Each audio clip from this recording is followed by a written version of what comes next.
In a messy studio filled with crumpled paper, a young artist named Leo was deeply frustrated. He held his head in his hands, staring at a drawing that had no life in it. He had worked for 3 days without sleep, but the more he rushed, the worse his lines became.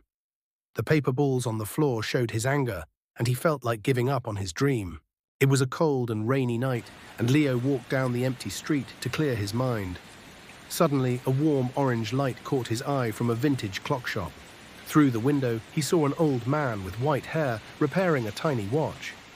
The old man looked so peaceful and focused that Leo couldn't help but stop and watch.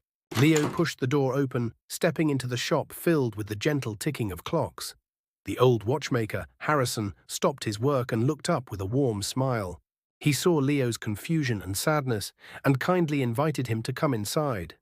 In this quiet room, Leo's anxious heart slowly began to calm down. Harrison gently opened the back of a golden pocket watch to show Leo the world inside.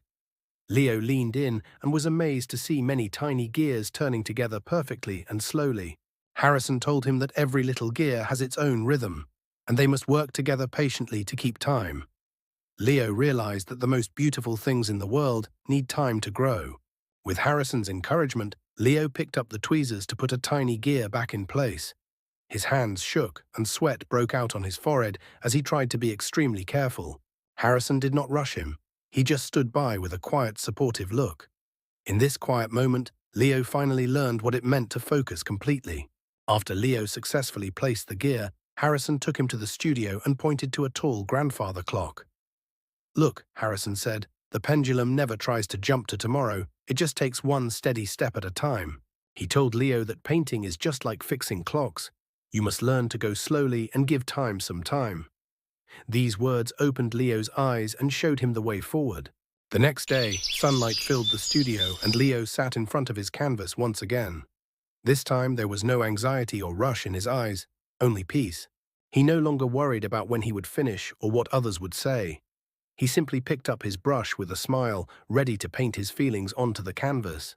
The brush made a soft sound on the canvas as Leo lost himself in his painting. He patiently worked on every detail, just like putting together the tiny gears of a watch.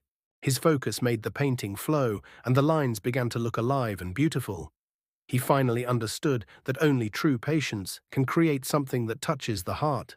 After many days of quiet work, Leo's masterpiece was finally finished.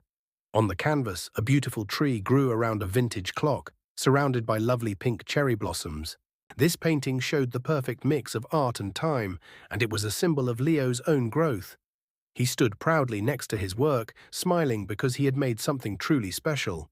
At the end of the story, Leo went back to the warm clock shop with a framed painting. He gave Harrison a portrait he had painted of him to say thank you from the bottom of his heart. Harrison held the frame, looking at his own smiling face in the painting with tears of joy in his eyes. Under the warm light, both of them smiled, knowing that the magic of patience would live on. Remember, we begin our journey in the deep woods of the unknown, stepping onto winding paths, chasing sunbeams, and wondering where life will take us. Then we climb. We face the steep ridges of ambition and struggle, learning that the hardest peaks we conquer reveal the most breathtaking horizons. But life eventually calls us to pause, to walk above the quiet waters, leave the noise behind, and find clarity in the stillness. Until finally we step into our golden season.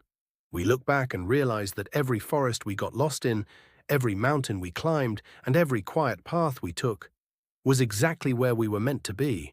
Don't forget to like and subscribe to our channel.